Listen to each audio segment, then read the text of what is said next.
중국 다음으로 이제 인구가 많은 나라가 인도인데 13억 8천만 명 정도입니다.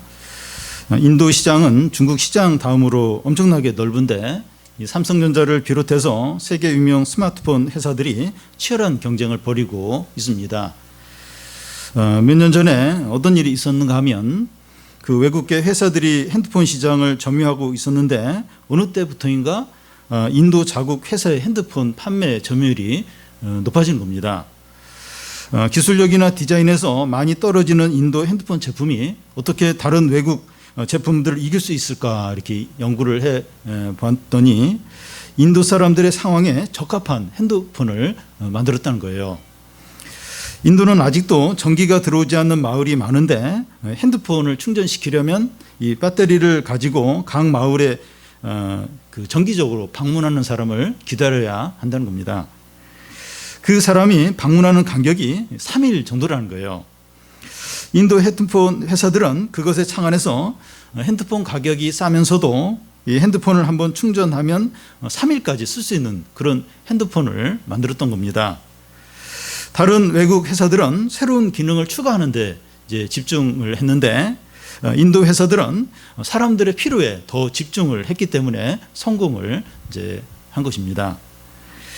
기업이 돈을 벌려면 그 소비자들의 필요가 뭔가 시장 조사를 철저히 해야 합니다. 무슨 일이든지 원리는 같아요. 뭐 스포츠 경기든지 뭐 공부든지 외교 관계든지 자녀 양육이든지 이 상대방의 상황을 또 처지를 모르면 성공하지 못합니다. 그리스도인들이 세상 가운데서 승리하고 이 풍성한 삶을 살려면 세상을 잘 알아야 됩니다.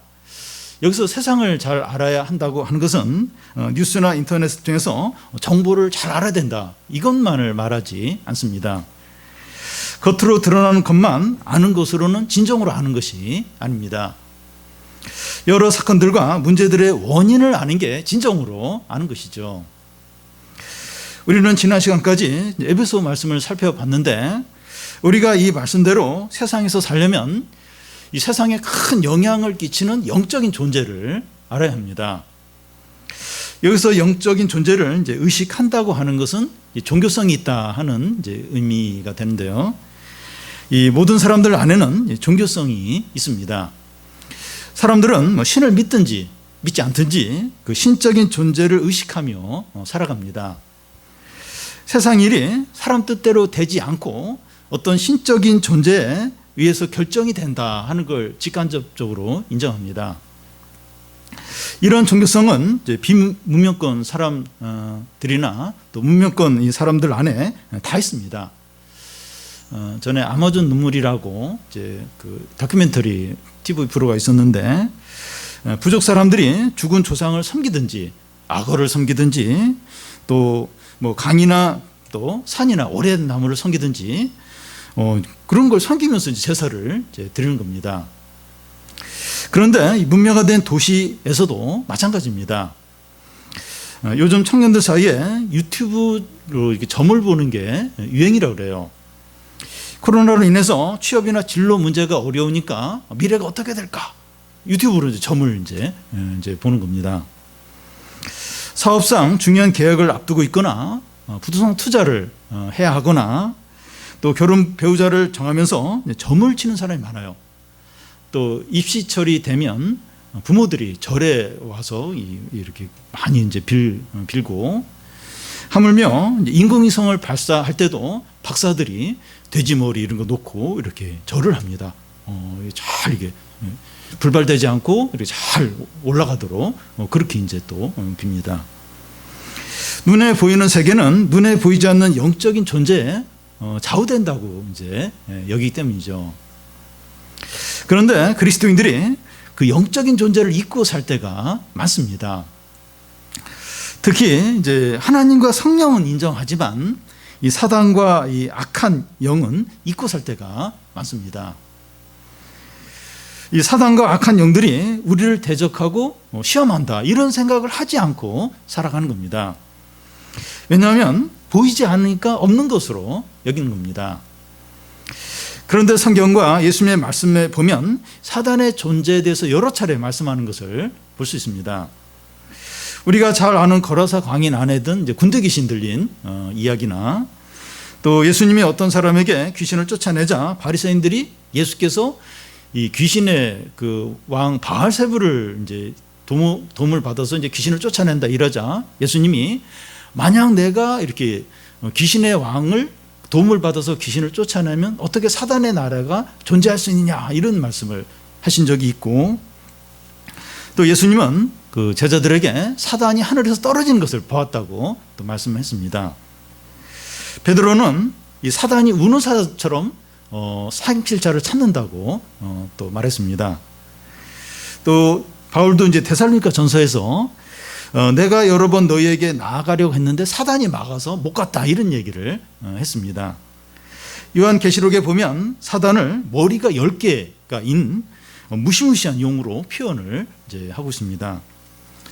성경 안에서 사단의 존재에 대해서 언급하는 걸 얼마든지 찾아볼 수 있습니다. 사단이 존재한다는 증거들은 세상에서도 얼마든지 볼 수 있습니다.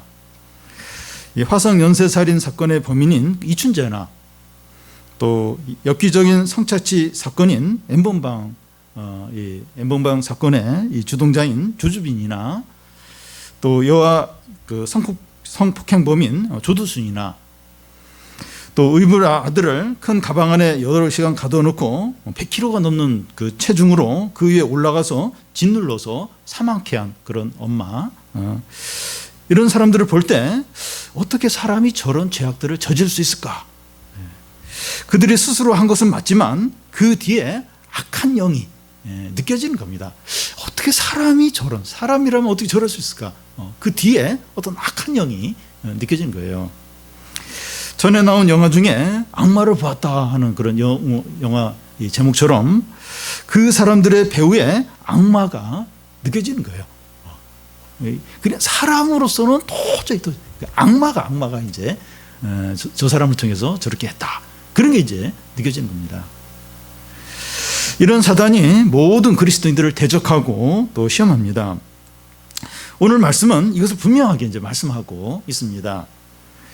우리의 씨름은 혈과 육을 상대한 것이 아니요 통치자들과 권세들과 이 어둠의 세상 주관자들과 하늘에 있는 악한 영들을 상대한다는 거예요.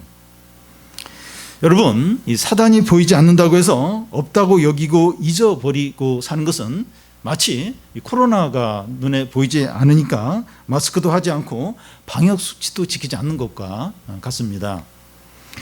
우리가 평상시에 사단과 악한 영을 잊어버리고 산다면 우리는 신앙적으로 패배한 가운데 지낼 가능성이 많습니다.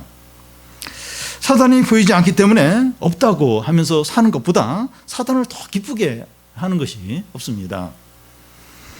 우리는 이 사단의 지배 가운데 살았다고 볼 수 있어요.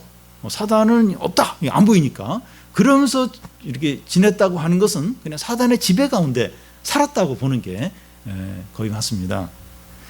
사단은 활개치면서 온갖 악한 짓을 이제 하게 됩니다. 왜냐하면 분명히 사단이 있는데 사단이 없다는 거예요. 없다고 그렇게 사람들이 여기니까, 우리가 또 그렇게 생각을 하니까 마음껏 온갖 악한 짓을 다 이제 하게 되죠. 코로나가 보이지 않아도 계속 긴장하면서 이 방역 수칙을 지키는 것이 안전하듯이 우리가 복되고 승리하는 삶을 살려면 우리의 대적인 사단을 의식해야 돼요. 그리고 이 사단과 싸워야 합니다.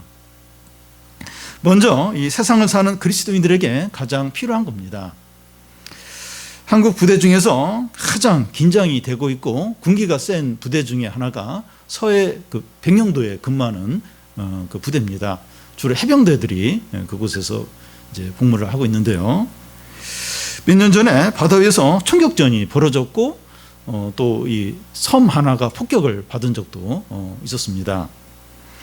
백령도 서해 앞바다는 아직도 전쟁 중이라고 할 수 있습니다. 공격하는 자가 있고 싸우려고 하는 자가 있을 때 평화는 없고 전쟁 중입니다. 유다 백성들이 바벨론의 포로로 이제 돌아와서 느헤미야의 지도하에 이제 성벽을 쌓으려고 할 때 그 뒤에 있는 민족들이 얼마나 방해를 하고 공격을 했는지 모릅니다. 그때 유다 백성들은 일하면서 항상 이 칼을 이제 들고 있었고 밤에 잘 때도 옷을 벗지 않고 신을 벗지 않은 채로 잠을 잤습니다. 왜냐하면 전쟁 중이기 때문이죠. 성도는 항상 전쟁 중입니다. 왜냐하면 사단이 쉬지 않고 믿는 자를 공격하고 유혹하기 때문입니다. 베드로는 사단이 우는 사자처럼 삼킬 자를 찾고 있다는 거예요. 동물의 왕국에서 그 사자가 이제 들에 이렇게 나타나면 얼룩말이나 이 들소들이 긴장을 하면서 도망칠 준비를 합니다. 사자가 나타난데도 졸리다고 잠에 빠지거나 배고프다고 계속 먹는데 열중을 하면 사자에게 먹히게 되죠. 성도에게 신앙의 방학이라는 것은 없습니다. 겨울이나 여름에 이제 소모임 방학을 하게 되는데 영적인 방학은 없습니다. 예배를 쉬어야겠다. 소모임을 쉬어야겠다. 기도 좀 쉬어야겠다. 성경 묵상을 쉬어야겠다. 한두 번 그럴 수는 있지만 습관적으로 그렇게 하면 사자에게 물릴 수가 있습니다. 휴가니까, 몸이 아프니까, 기분이 안 좋으니까, 바쁘니까 믿음을 잠시 내려놔야겠다. 이렇게 하면 사자에게 먹힐 수 있어요. 우는 사자에게 먹힐 수 있습니다. 우리는 이 평생 동안 영적으로 깨어 있어야 해요. 운전을 하다가 조는 것만큼 위험한 것이 없습니다. 물론 영적으로 잠깐 졸 때는 있어요. 졸 때는 있지만 영적으로 잠드는 것은 너무나도 위험합니다. 우는 사자 잎에 자기 머리를 들이밀고 잠에 빠져드는 것과 같습니다. 전쟁에서 가장 중요한 건 화력입니다. 서해에서 남한 이 군함과 북한 군함이 몇 번 교전을 했는데 승패는 화력이, 그 군함의 화력이 얼마나 되느냐 여기에 따라서 결정이 됐습니다. 그러니까 화력이 약하면 침몰하는 거예요. 막 포를 쏘고 엄청나게 막 쏘는데 화력이 약하면 그냥 바다에 그냥 침몰하게 되죠. 미군 부대가 한국에 주둔해 있는데 숫자는 그렇게 많지 않지만 북한이 이제 두려워하는 이유가 미군이 가지고 있는 무기의 화력이 엄청난 겁니다. 그러니까 이게 영향력이 큰 거예요. 이 그리스도인과 싸우는 상대는 사단이에요. 사단은 사람보다 훨씬 강하고 악하고 교활합니다. 사람은 스스로 사단을 이길 수 없어요. 우리가 사단을 이기려면 강해져야 됩니다.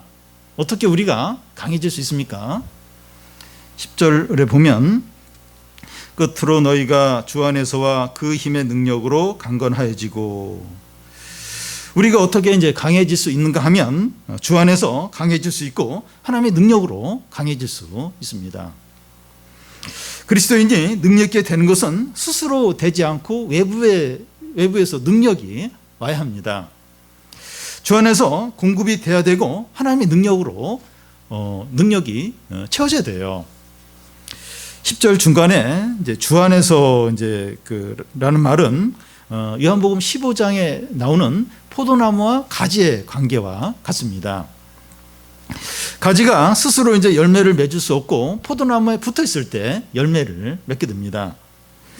가지가 나무에 붙어 있기만 하면 스스로 뭘 하지 않아도 자연스럽게 풍성한 열매를 맺게 됩니다. 이것이 주 안에 있다 하는 의미입니다. 그래서 주 안에서라는 말은 우리가 그리스도 안에 있고 그리스도가 우리 안에 계신 것을 의미합니다. 그리스도와 우리가 하나로 연합된 것을 가리킵니다.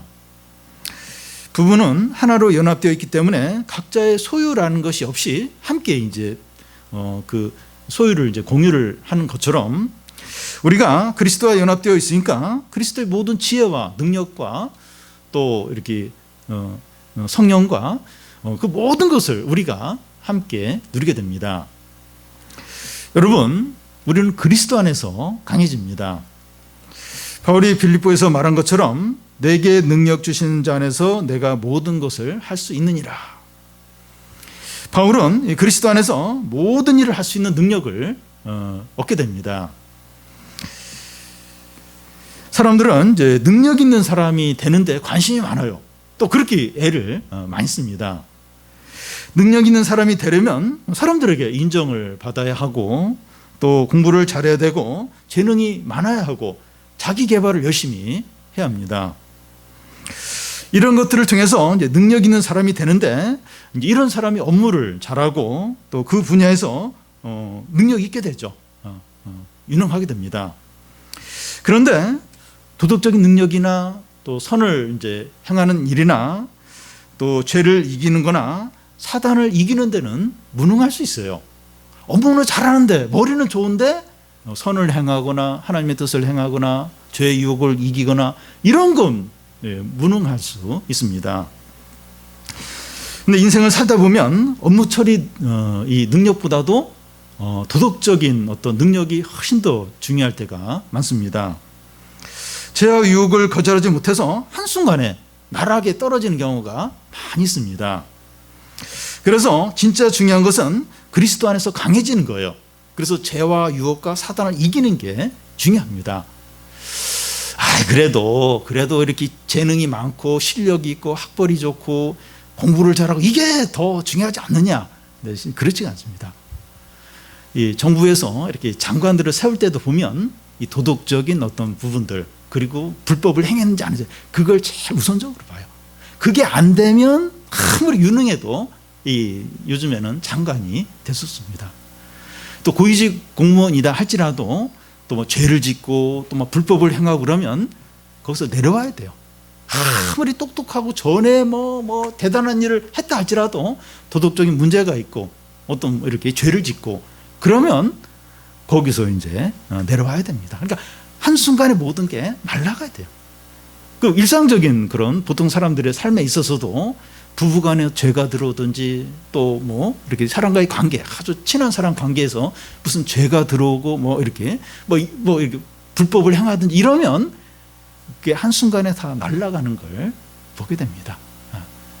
그래서 이렇게 인간적으로 세상적으로 유능한 것보다 훨씬 더 중요한 게 그리스도 안에서 강해지는 거예요. 죄와 유혹에 대해서 사단에 대해서 이기고 또 도덕적인 능력을 갖고 이게 훨씬 더 중요합니다. 또한 우리는 하나님의 힘의 능력으로 강해질 수 있습니다. 성경에 보면 상황이 너무 절망적이어서 무너질 수밖에 없는데 하나님을 의지해서 다시 강해지는 경우들을 보게 됩니다. 다윗이 블레셋의 피신해 있는 동안에 블레셋과 이스라엘이 전쟁을 하게 되는데, 그래서 다윗도 블레셋 편에 서서 이스라엘과 전쟁을 하러 가게 됩니다. 그런데 이 블레셋 방백들이 다윗은 전쟁에 참여하지 말게 하라고 그렇게 하는 바람에 다윗과 그의 무리들이 시글락으로 다시 돌아오게 돼요.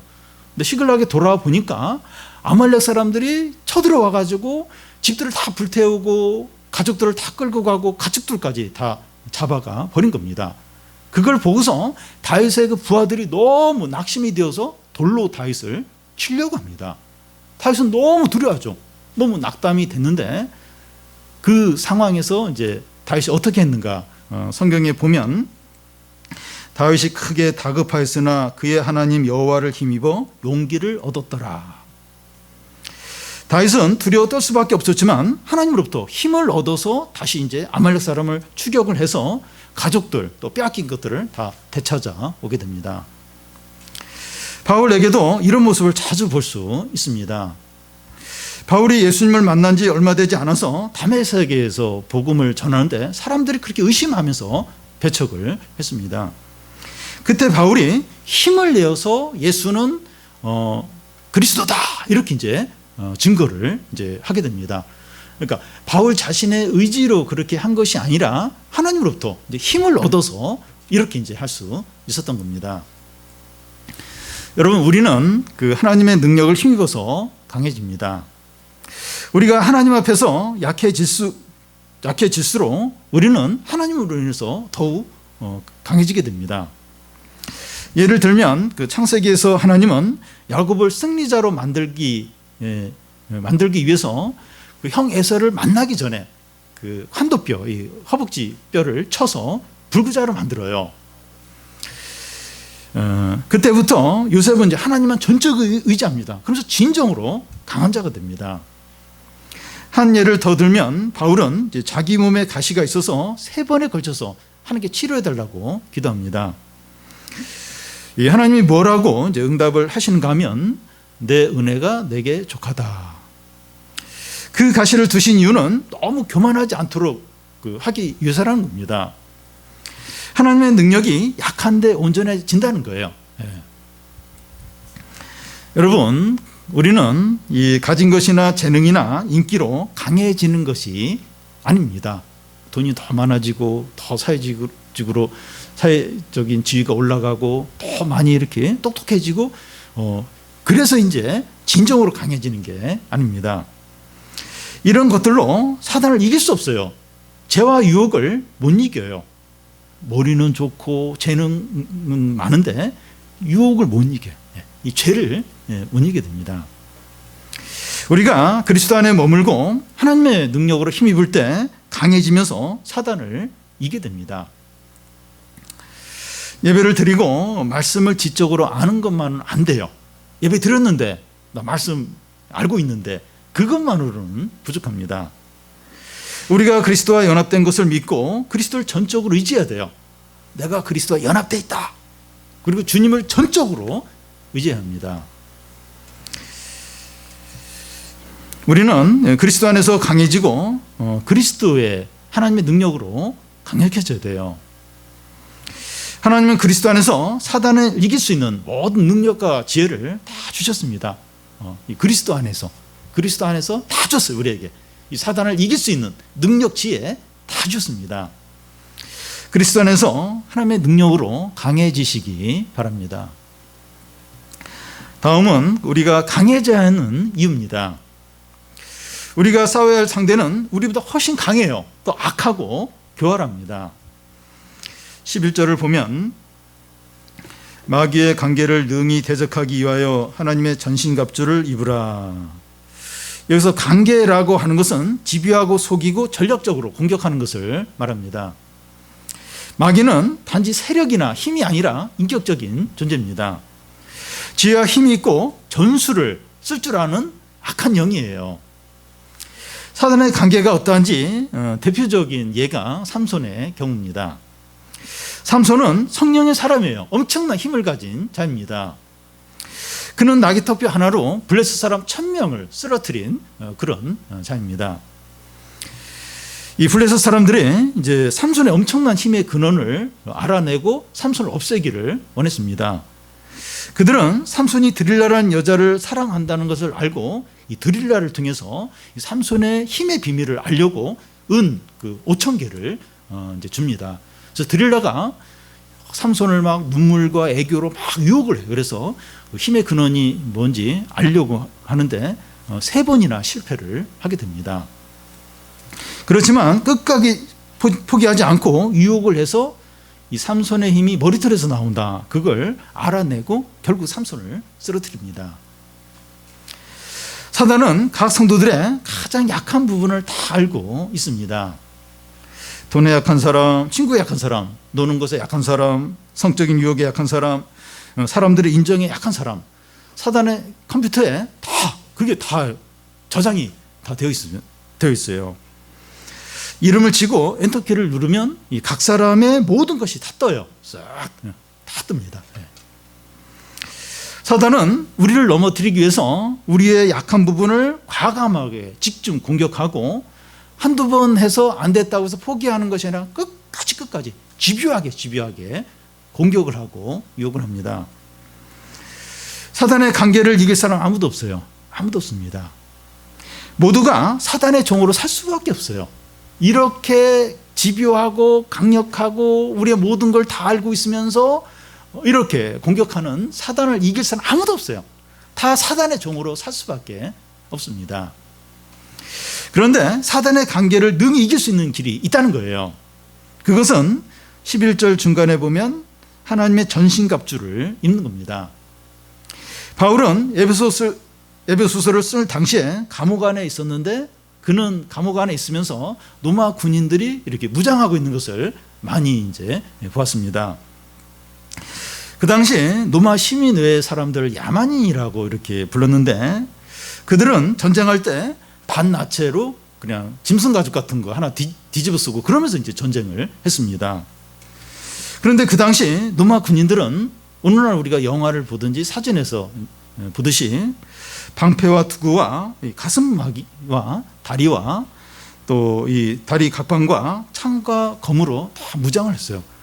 지금도 보면 노마군이 멋있죠. 이 야만인하고 달라요. 딱 완전 무장을 딱 그렇게 하고 이제 싸웠습니다. 그러니까 이 무장을 한 거하고 안 한 거하고 전쟁에서 실제적으로 보면 무장을 할 때 훨씬 안전하죠. 그리고 전쟁에 이길 가능성이 많습니다. 바울은 이제 그리스도인들이 사단과 이제 싸우기 위해서 이런 무장을 해야 된다. 이런 생각을 이제 하는 겁니다. 이 하나님의 전신갑주는 하나님으로부터 온 무기를 말합니다. 14절에서 17절까지 조목조목 나와 이제 있는데요. 진리의 띠와 의의 호신경과 복음의 신과 믿음의 방패와 구원의 투구와 성령의 검입니다. 전쟁을 할 때 각 무기들이 제각기 그런 역할이 다 있듯이 하나님의 전신갑주도 제각각의 역할과 기능이 다 있습니다. 성령만 필요한다든지 말씀만 필요하다든지 또 뭐 능력만 필요한 것이 아니라 각각이 다 필요해요. 그냥 말씀이 중요하니까 말씀만 필요하다.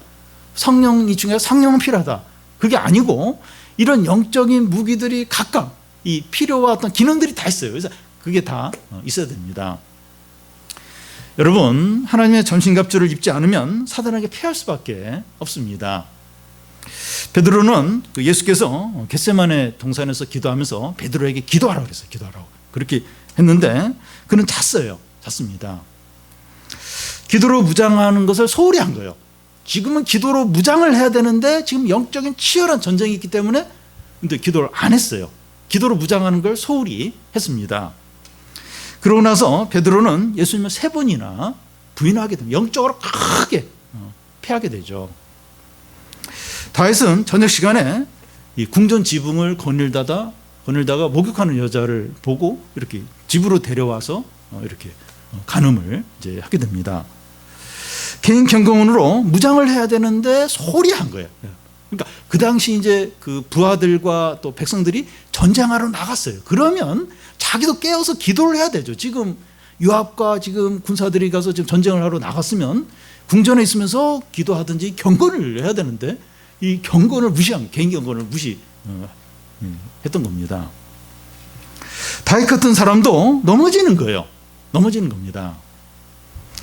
영적 무장이 제대로 되어 있지 않으면 넘어집니다. 하나님의 전신갑주는 영적인 무장이에요. 또 신앙적인 준비입니다.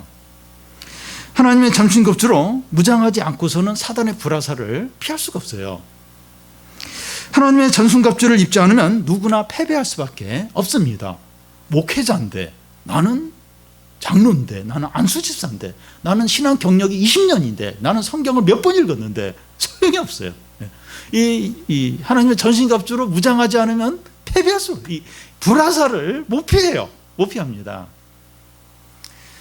여러분, 우리가 그 예배드리고 기도하고 소모임에 참석하고 또 가족 예배를 드리고 경건의 시간을 갖는 것은 하나님의 전신갑주를 입는 겁니다.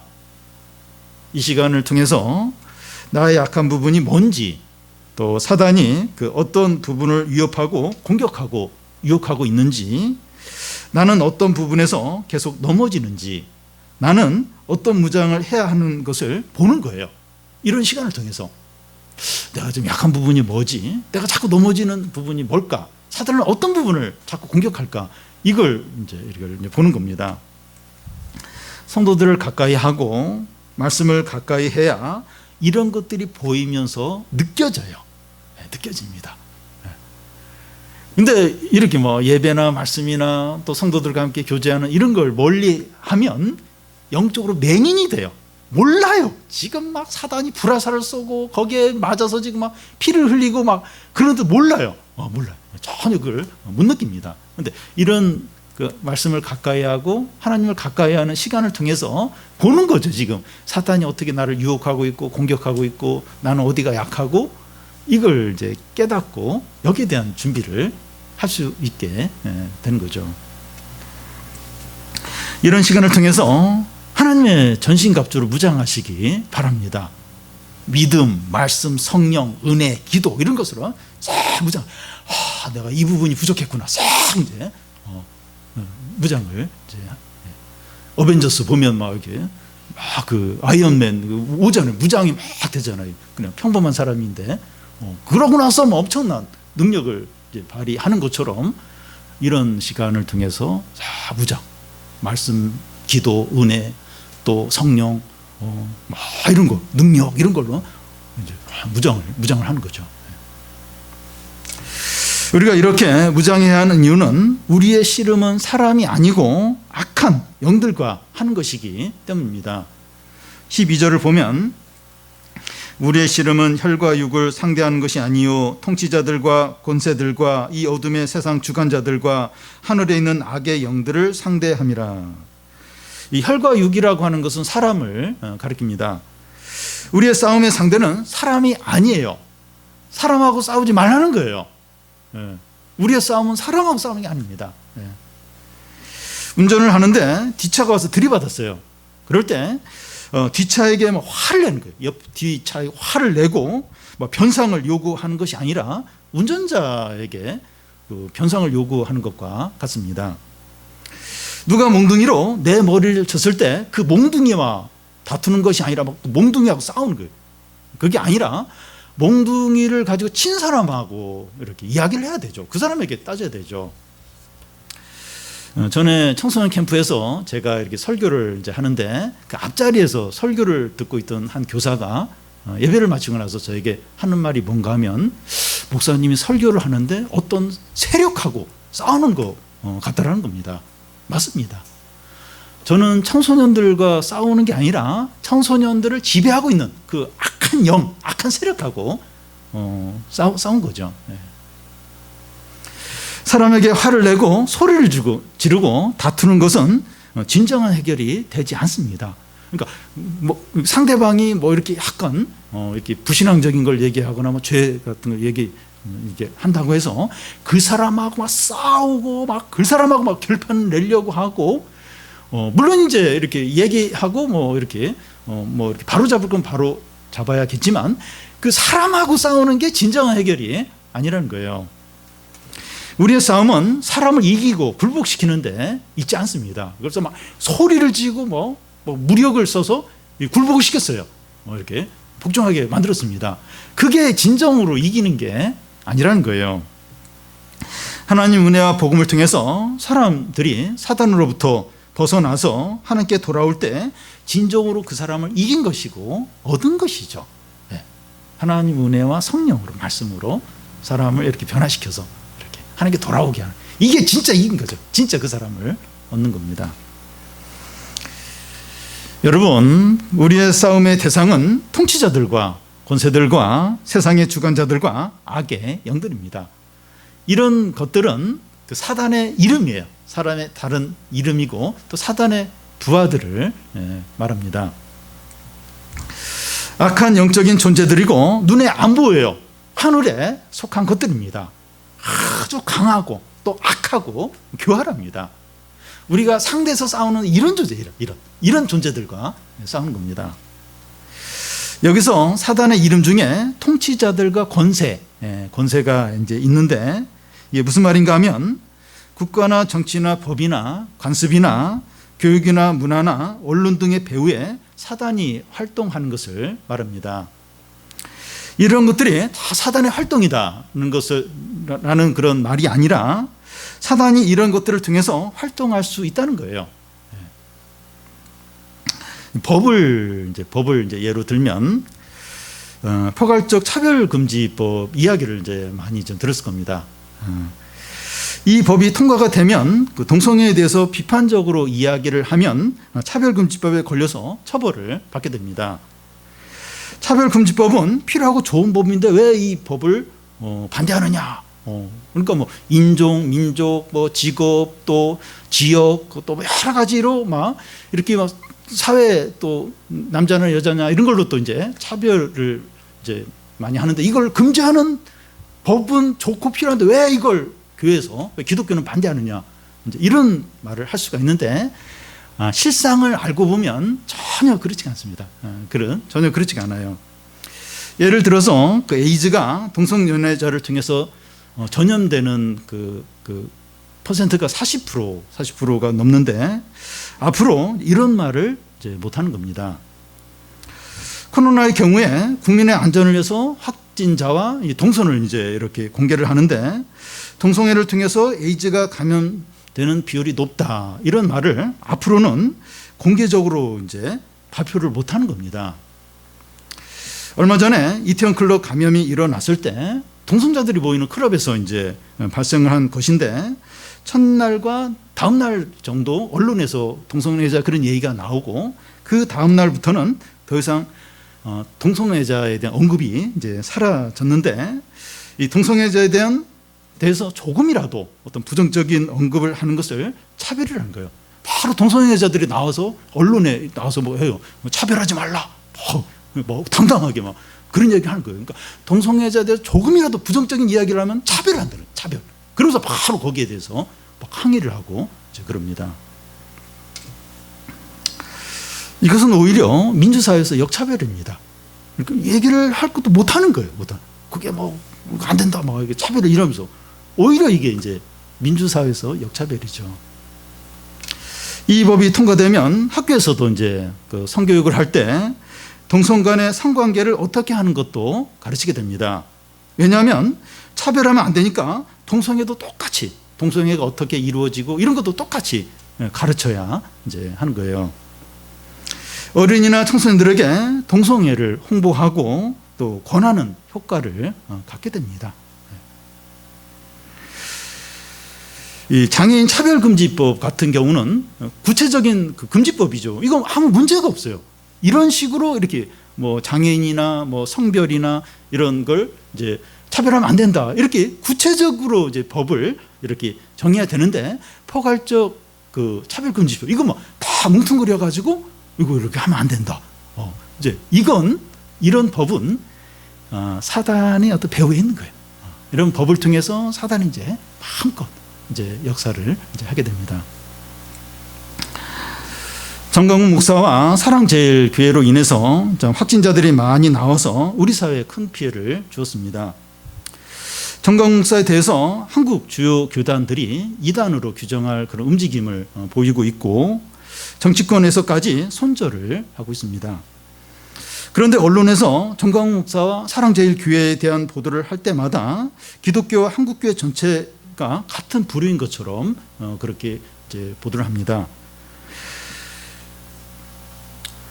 이 국민들도 이제 그렇게 이제 생각을 하고 또 신자들까지 그런가 하면서 위축이 됩니다. 그런데 그 영적으로 보면 제가 볼 때 정강훈 목사는 그리스도인이 아니고 더더욱 목사답지 못합니다. 그리고 정강훈 목사의 가르침을 따른 사람들도 비슷하다고 생각합니다. 정강훈 목사와 그를 따르는 사람들과 사랑제일교회는 기독교와 상관이 없고 신자라고 보기 힘들고 교회라고 할 수 없습니다. 그런데 언론에서 계속 그런 보도를 하니까 신자들이 기독교와 하나님과 복음에 진짜 문제가 있나, 우리가 잘못된 것을 믿고 있는가, 이런 의심과 불신이 생길 수 있어요. 특히 청소년, 젊은 청년들이 이런 영향을 많이 받아요. 내가 지금 이상한 걸 믿고 있나, 이거 잘못된 걸 믿고 있나, 이런 의심과 불신이 들어오게 됩니다. 이런 의심과 불신은 사단이 조장하는 거예요. 사단이 더 불을 불러일으킵니다. 더 막 충동질하고 더 이제 이런 걸 이렇게 자극을 줍니다. 그래서 우리는 요즘 사단이 얼마나 좋아하면서 활동하고 있는가를 생각을 하고 우리 마음과 믿음을 잘 지켜야 합니다. 가라지가 있다고 해서 곡식을 다 버리지 않아요. 또 짝퉁이 있다고 해서 진품을 불신하지 않습니다. 오히려 진품이 더 가치가 있고 소중하죠. 이 짝퉁들이 많으면 진품이 더 귀하죠. 그걸 더 소중하게 여기게 됩니다. 요즘처럼 혼란스럽고 가짜가 판을 치는 시대에 참되고 영원하신 하나님과 복음을 붙들어야 돼요. 더 그것을 소중하게 여기고 우리 믿음을 잘 지켜야 됩니다. 너무나 혼란스러워요. 혼란스럽습니다. 이럴 때 영원하고 참된 복음, 또 하나님 말씀, 또 참된 교회의 모습, 우리의 믿음 잘 지켜야 돼. 지금 사단이 얼마나 지금 좋아하는 거, 얼마나 막 지금처럼 요즘처럼 신날 때가 없어요. 신날 때. 기독교 교회 하나님에 대해서 지금 사회도 온갖 욕을 하고 교회 다니는 사람들도 의심하고 이 청소년 젊은 청년들 다 막 의심을 하는 의심을 지금 이런 때구나 이런 때. 참되고 영원한 이 진리 복음 하나님 말씀 더 굳게 붙들고 우리 믿음을 더 지켜야 되죠. 여러분 우리는 그 사람들과 상황을 보면 안 됩니다. 사람들과 싸워서 이기고 상황이 나아지게 하는 것이 진정한 문제 해결이 아닙니다. 그들 배후에는 악한 영적인 실체를 봐야 돼요. 실체를. 여러분 그 사단을 무시하는 것도 이것도 잘못된 것이고 사단을 너무 또 이렇게 의식을 하는 것도 문제예요. 막 이렇게 지갑을 잊어버렸어도 사단의 역사네. 그리고 누가 화를 내면 사단에 씌워서 저런다고. 그러니까 그냥 모든 걸 막 사단의 역사로 보는 것도 문제입니다. 그것도 막 사단이 좋아하는 일이에요. 사단을 무시하는 것도, 사단이 없다 하는 것도 이제 사단이 이제 좋아하는 건데 우리는 이제 양극단으로 치우치지 않고 이 모든 것 뒤에 있는 악한 일, 불의한 일, 그 또 기독교를 반대하는 그런 뒤에 있는 그 악한 영적인 실체를 의식을 해야 돼요. 그걸 이렇게 항상 기억을 해야 됩니다. 여러분 우리가 이 세상 가운데서 영적으로 무기력하고 패배하는 이유는 사단과 이 악한 영을 잊어버리고 살기 때문입니다.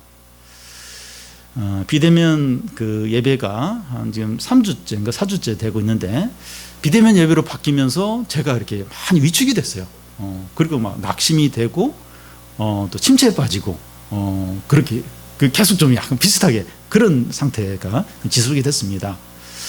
이제 지금 상황이 이러니까 좀 제대로 뭔가 해보려고 했다가 또 이제 막 이게 숲으로 돌아가는 것 같으니까 또 이렇게 모든 게 어려우니까 사역하기 어려우니까 그래서 이제 그런 거죠. 그런 건데 이제 근데 겉으로 볼 때는 그런 겁니다.